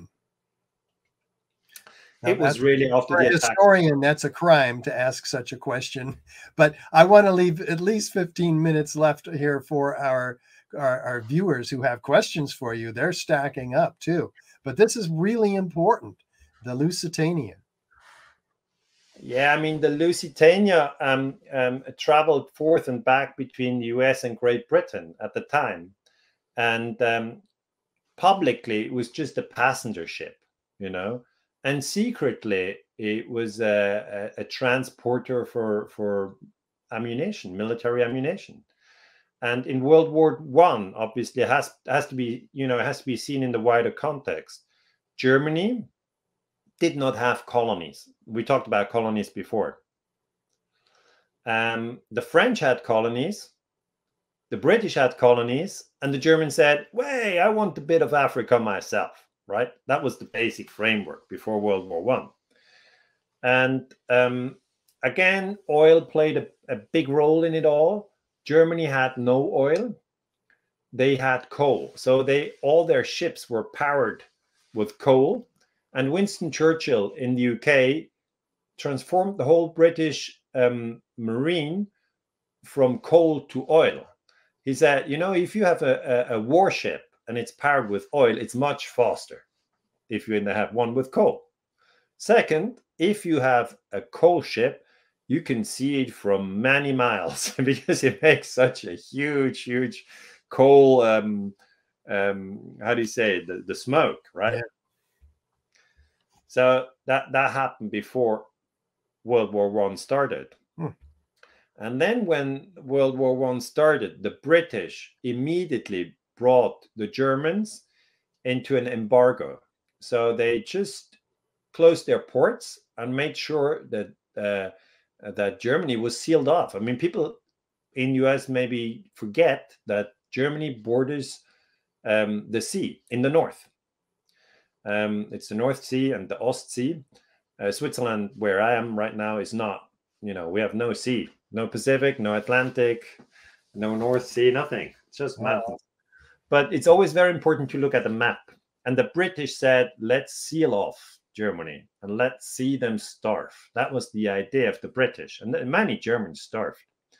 So the Germans then said, okay, then we use submarines. We have to break off this embargo that the British put on us. So they sank everything. And their idea was to defeat the British by sinking as many ships as they can. Now, the Lusitania was a ship that was coming from the United States, and it went to Great Britain. And the way I read it, the British very much wanted the Germans to sink the Lusitania, because they hoped that if the German submarines sink the Lusitania, then everybody would be up in roar and saying, Jesus Christ, the Germans, they killed innocent passengers on the Lusitania. Let me just get a quick check in my own book. See, that's the thing if you write books. You have to keep reading them. Yeah, you sometimes have to read your own books. I had a good... By the way, we're halfway through the 5 minutes I gave you. No, I cut a short story. I wanted to say that on April 23, 1950, the German embassy in Washington ran a headline and warned everybody not to go on that ship. It said, attention, I have to translate from German. Passengers who want to cross the Atlantic are reminded that Germany and Great Britain are at war, and that the waters around Great Britain are a war zone. Germany is sinking all ships which have the flag of Great Britain or their friends, and you run the danger that your ship is being destroyed if you're a traveler there. So basically, don't jump on that ship. That's what it said. Germany paid for this ad? They paid for that. I don't know how much they paid, but they ran that ad in the big newspapers in America. That's amazing. Well, anyway, the people went on the boat, and it was sunk. And Germany sunk it because it had contraband on it. It had military loads that they were bringing. They sank it on 7 May 1915, and 1,198 people were killed, among which 128 US Americans. I think they sank, it was on the way from it was between New York and Liverpool. It shuttled forth and back. In only 4 days, it made the which was fast at the time. But were they carrying ammunition and stuff too? Yeah, there was ammunition on it. Is that proven? Yeah. Oh, yeah. Okay. Yeah. Well, that's important. So Germany had some reason to sink a ship full of people in it. And then what happened after that? The British wanted the Americans to come immediately into the war, and that was not possible. It didn't happen right away. But later anti-German feelings went up, and the Americans joined the First World War. But so, the papers probably, obviously, I don't know. Did they go into an uproar? The papers went in an uproar. I mean, outrage. If you allow, you gave me 5 minutes, but let's leave World War I and let's go to the American-Spanish War in 1898. At that time, Cuba was a Spanish colony. The Philippines were a Spanish colony. Puerto Rico were a Spanish colony. And then people in Cuba rebelled, and the U.S. sent a warship, the USS Maine. It went to Havana, and then it exploded, and the US blamed Spain for the explosion and said that was the Spanish who did it. They blew up our ship, which they didn't. And then the US defeated the Spanish in Cuba, and Spain lost its colonies, the Philippines and Cuba, to the US. So, if you look at the Vietnam War with the Maddox, and if you look at the First World War with the Lusitania, and if you look at, you mentioned USS Liberty in 1967. That's another story. But you can do things out in the air with planes or with ships. It's hard for people to understand what's going on because they're not on a ship. So it's hard. It's difficult even for historians many years later to find out why did the Maine explode in Havana in 1898, or what did the Maddox do in the Gulf of Tonkin in 1964. But once you have the questions, and then you just run through all the data that you can find, then you can find out what happened. It becomes clear. Yeah. Okay, Daniele, we do have some questions from our audience, and there they are. Let's look at them because we are going to have to answer these with brevity. So from David, in 2016, 80% of the War on Peace TED Talk audience didn't know about Building 7. Did you get any negative reactions when you basically told the audience that 9/11 was a false flag operation? Thanks for that question. Yes, I did a talk in I think Budapest it was, and I told them that World Trade Center 7 came down, and they didn't know. No, I got no negative reactions. They were, after the talk, they came to me and said, "Gee, I have never heard about that, and this is really interesting." And if people are open-minded and you tell them about World Trade Center 7, it makes them think. It makes them think twice. That was your TED Talk then he's referring to here. It's my TED Talk. It was called War and Peace, and you can find it on my YouTube channel. It's 15 minutes, and I just showed the audience that World Trade Center 7 fell. I thought it was important to have this on TED. Yeah, where can we watch that? Go ahead. It was TEDx. There's TED and there's TEDx. TEDx. But tell us what your website is so they can find it and watch it. Well, just go to YouTube and then enter Daniele Ganser, and then you will find my channel. It's 160,000 subscribers. So, and there's a lot of, there's like 70 videos in it, different talks in it. So most of our, like 90% are in German, but some are. But you also have a website too, right? Yeah, danieleganser.ch. CH is for Switzerland. CH is for Switzerland. How do you get CH from Switzerland, by the way? It means Confederatio Helvetica, which is Latin. Oh, well, wonderful. All right, then. Ray says, you said that 9/11 is about towers coming down. What do you think about the Pentagon attack and the bomb crater in that field near Shanksville? Were explosives used in both of these locations? I never comment on Shanksville and I never comment on the Pentagon, just to keep my level of analysis focused on World Trade Center 7.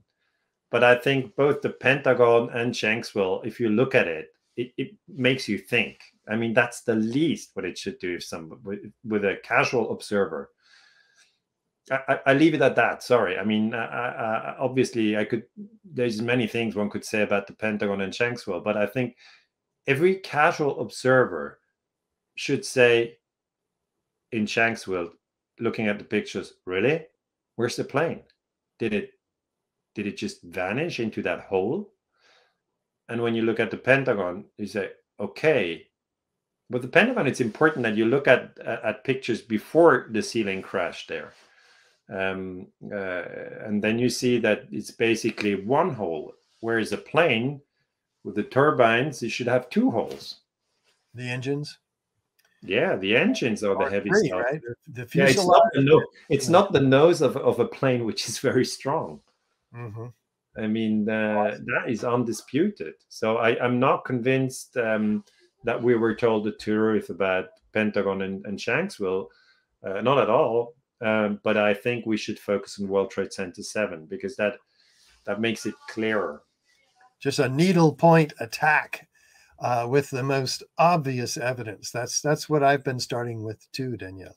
Well, yeah, Anthony, Richard, I really appreciate your work over the 20 years that the 9/11 is now over. You said the first 5 years you were not aware, but the last 15 years, I mean, it's really people like you in the US who are the heroes of today. I mean, you dig up the difficult questions and bring it to your audience, and that's the American spirit. You know, that's really what I love. It's like this. Gee, wait a minute! I don't trust my government on all they say. I mean, this is what's really called patriotism. It's questioning lies when they lead to wars. Yeah, and our forefathers would all agree with you and have incredible quotes. Ben Franklin, questioning authority is our duty. Yep. As an American. Okay, Anthony says, were there psychological operations carried out on the American people preceding 9/11? The short answer is yes. The long answer is, I mean, all wars that were fought. I mean, take the Korean War, take the Vietnam War, take the war against Iraq, were always accompanied by psychological operations. And the best thing to do is really take a specific example. Let me maybe take Kuwait. In August 1990, Saddam Hussein, dictator of Iraq, invaded Kuwait. That was in August 1990. And then people were shocked, okay, because it's obviously illegal for one country to invade another. So Saddam Hussein was guilty of a war of aggression. But still, the population in the US didn't really want to go to war. And at that time, Bush Sr. was president. And people went like, Bush said, oh, okay, we have to go to Kuwait, defend Kuwait, and, you know, fight a war in the Middle East. And people went, nah, that's just a war for oil. And if the population thinks it's a war for oil, they're not going to go. They're not going to go. You need to have them on a psychological level of good against evil. And just to get rich because you have oil is not good against evil. So there was a very strong psychological operation done there where with a nurse, a so-called nurse, I have to add, coming forward and saying, I was working in Kuwait in the hospital at the time of the invasion in August 1990. And, you know, this was a girl, 17 years old girl, I think, or 16, 17, 18, something like that. This was the Iraqi ambassador's daughter, was it? No. That's it. She was the Iraqi, but people didn't know at the time, Richard. People didn't know. She looked Kuwaiti because she was the daughter of the Kuwaiti ambassador in Washington. And she said, I was working like as a nurse. And the evil Iraqi soldiers did not only conquer Kuwait, they went to Kuwait hospital and they took the little babies, the cute little babies, out of the incubators. Now, incubators are the place where babies have to go if they're not strong, okay? And they took them out of the incubators and left them on the cold floor to die. So people were outraged. They were like, this is an evil army, you know, it's an army which invades and then kills babies. And she really said this under tears. And Hill and Knowlton, which is a public relations agency in the United States, spread that story far and wide. And later, as historians, we found out that Hill and Knowlton had been paid by the Kuwaitis, and that the girl actually had never worked in that. Oh, she didn't. Oh. Nah, never. It was just a lie. But it worked because it was very emotional. So I think the viewer asked, were we subject to lies before 9/11? And the answer is yes. Incubator story, 1990. It's very important to have specific examples. That's very important. Yeah, that helps us all to understand what was going on. Okay.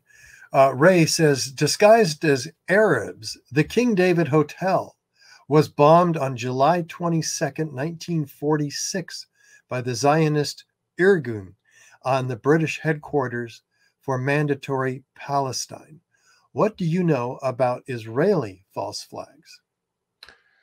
This is the best well-known Israeli false flag, the bombing of the King David Hotel. And as he rightly says, this was Zionists, so people of Jewish belief who want a Jewish state, and they wanted to blame the Palestinians. So you know, they just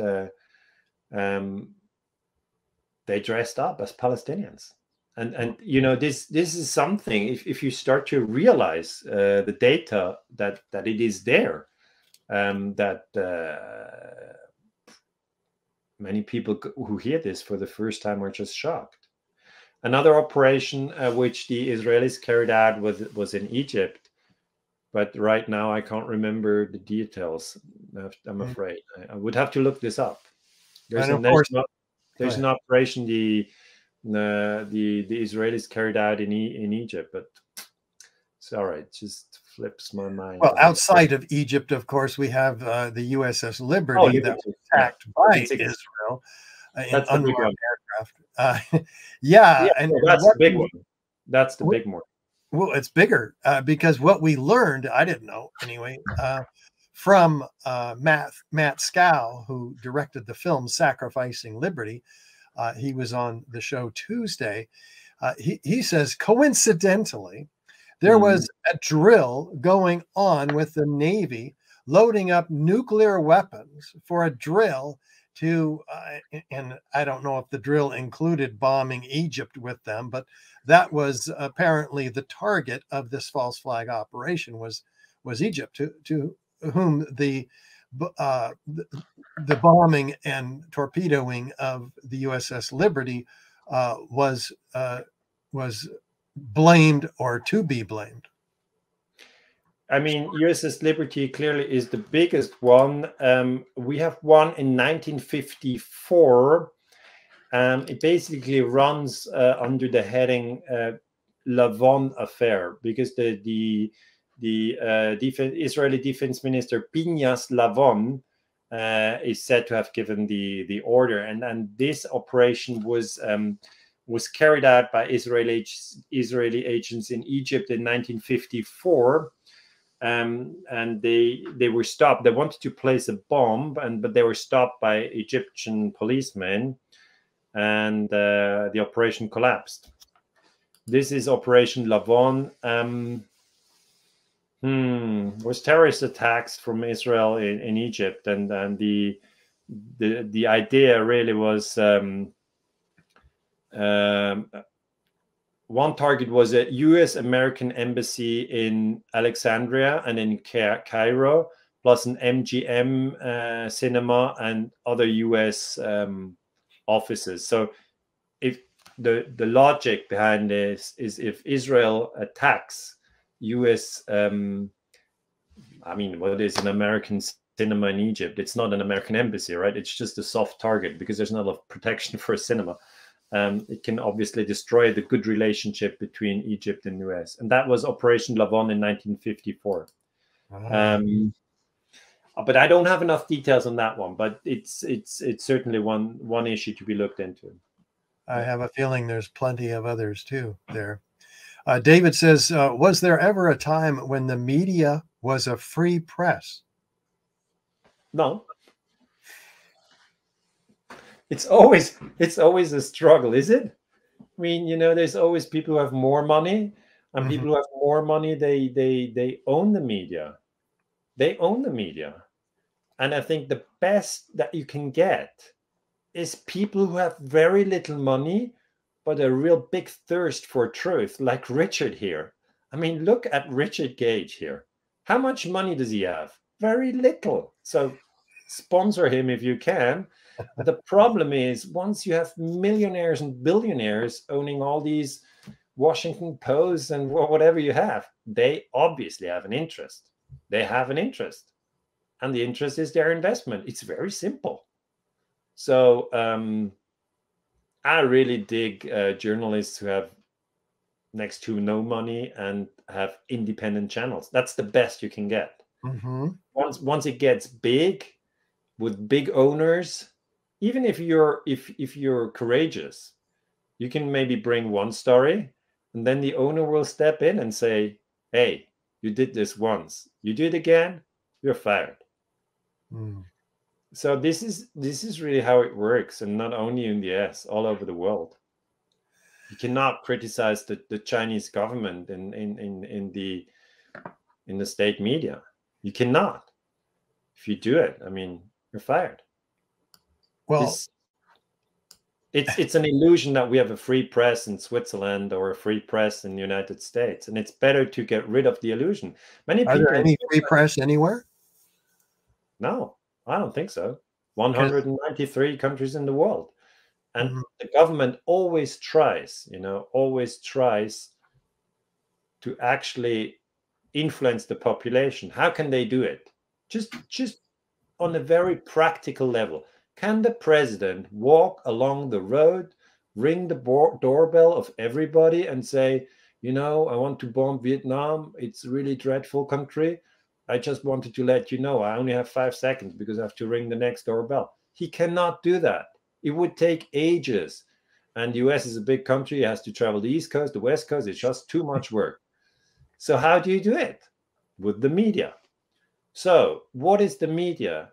The media is just a technique, a mixture of images, sounds, and words that first have to grab your attention. So there's a little bit of stories here and there that are irrelevant, totally irrelevant stories, like who won the last game and what the weather is tomorrow and who has big boobs and who has a fast car and all these things. It's just to grab your attention. That's is of no strategic value. And once these outlets have the attention of the people, they bring in the psychological warfare. But it's not every day. It's only when it's needed, like just before you bomb the country. Yeah, and afterward too. Yeah, afterward too. But people need to understand that all of us, we have around 3 to 4 hours of media time every day. What does media time mean? If you read a book, that's media time. If you watch television, that's media time. Yeah. If you surf YouTube, that's media time. If you listen to the radio, that's media time. If you're sitting in front of your laptop and you check different websites, that's media time.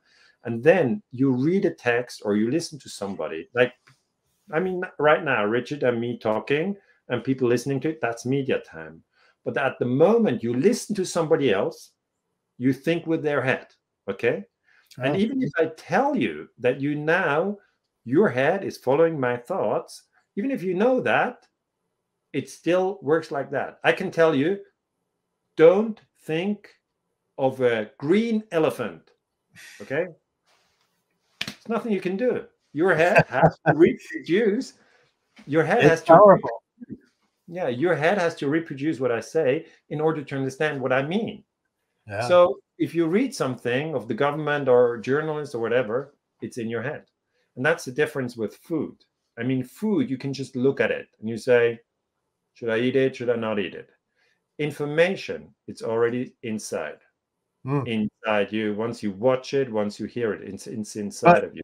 There's been a loss of trust in our government officials, as well as the media, as a result of a lot of the lying that's been propaganda and fear mongering that's been going on recently with the latest false flag operation that's being exposed by key doctors all the way around the world.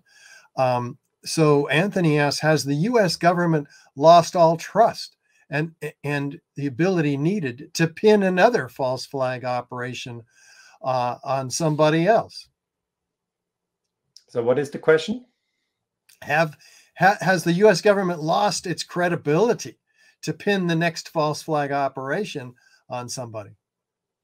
I mean, if this is a question concerning Corona, I mean, there again, people have to ask themselves, was I informed in an objective way about the infection fatality rate? I mean, the infection fatality rate is the lethalness of a virus. And John Ioannidis, who is an American an excellent researcher, said, if you get COVID, around 0.3% of people who get COVID die. That means 99.7 don't. They don't die. So the question is, if John Ioannidis is right, why are we so scared? Why was there such a huge, I mean, in 2020 and 21, why was there such a huge fear all over the place with, people couldn't go to work because they were locked up, and kids were wearing masks, and people getting vaccination, which didn't help, and, with all the problems. I mean, I'm not going to go into Corona discussion, but I want to say people now really are waking up and understand that they have to do their own research. If you just wait and sit in front of the television, you get what the government wants you to get, and that usually is disinformation.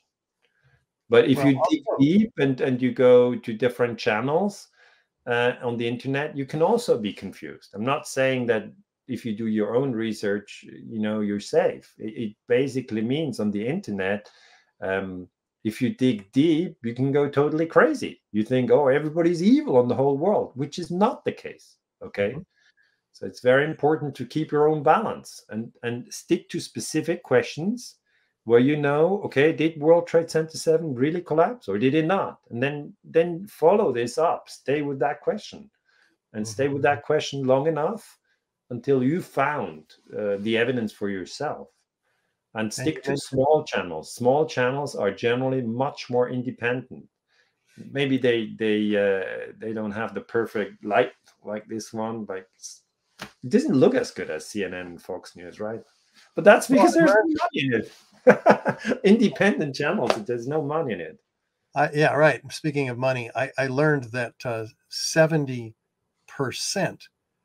of the funding that funds CNN and all the other mainstream channels comes from Big Pharma, who is raking in the billions right now. So they're not independent. They can't afford to be independent or give us the truth because that's obviously. I mean, that's obviously the situation. If you remember that we live in a capitalist system, and we do, as a historian, I always go, okay, what's the system here? Where are we? We're in the 21st century. What planet? Earth. Right. Where? US and Europe. Okay, that's the capitalist system. If you go to the 13th century and to Central America, it's not the capitalist system. But you always have to check the system first. And if you see, okay, we're in a capitalist system, then you have to ask, what's capitalism? It's making money. That's it. And if the investment is 1%, investors are really bored. If the investment is making 5%, investors get interested. If the investment is making 10%, they're ready to lie. If the investment makes 50% or 100%, they're ready to kill. I mean, that's capitalism. It's capitalism. And the sad truth about capitalism and communism is not much of a solution either. So we'll have to get you back to talk about what the opportunities are for those of us who want to reshape society. Daniele Ganser, I let you have the last word, but after that, let us know what your website is. We've got a my last word really is that I do love human beings, and I want everybody who followed our debate not to lose trust in human beings. Human beings are wonderful. I love human beings. I also love planet Earth. Okay, it's a wonderful place. It's really a very, very small minority who combines lies and wars. It's a very, very small minority. So I don't want anybody who watched this show today to be depressed and think, gee, it's a terrible place. Why am I here? You know, this is not what I want people to walk away with. I'm really researching the very, very dark spot, which is where lies and violence interlink. And that's the darkest spot of human existence. And now we went through all these examples in just like an hour or two. I don't know how long we talked, Richard, probably too long. But that can give somebody the impression that human beings are really, really sad creatures. And I don't want that, because that's the wrong conclusion. It's just if you heap up all the negative data in an hour, you get that impression. But look at all the good things human beings have done. How many times has somebody helped somebody else without getting anything from it, just because out of love, really? So love is much stronger than hate. And I want to conclude with a positive note, because I've done so much research on secret warfare that I had to balance myself. Okay, I research these things for hours and hours, and then I write books about them. And if I'm not careful, I could get depressed, but I don't. I don't get depressed because I always look at the positive things. Think of all the good teachers that you've had at school. Think of your parents. Had they not given you food, you'd be dead. I mean, there's so many people who helped us along the way. So it might sound strange, Richard, but I have to do this. I really am a strong believer in the power of everybody, of all of us. And it's important to that we remind ourselves that this is a very, very specific perspective that we have taken today. And I think it's necessary to look at these things, but it's not an analysis of how human beings are in general. Human beings in general, they just want to relax, and they want to have a salary, and they want to fall in love, and they want to have a nice holiday. And that's what they want. They don't want to chop somebody up and then blame it on the neighbor. But they do have the right to get the truth. And you and I seem to have hold the obligation to bring the truths that we're aware of to them. And so that's what we try.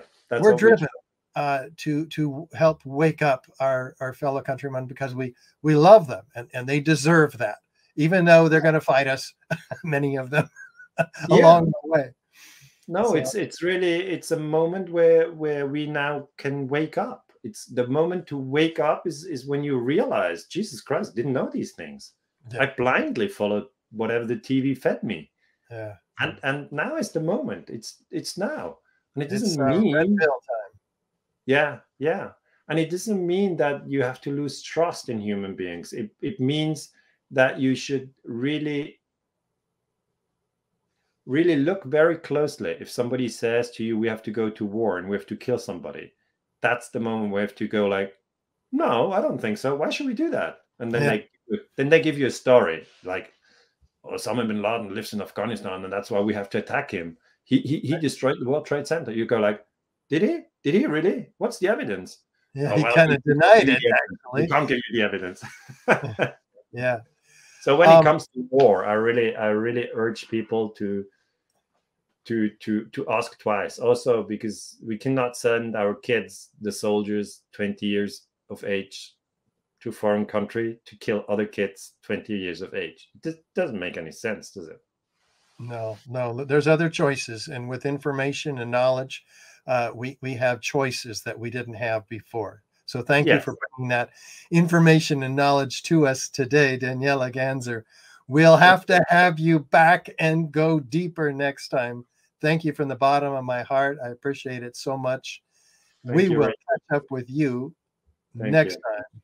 Good night. Thank you, Richard, and thanks to all your listeners. And I hope that they support you, and all the best. Thank you, my friend.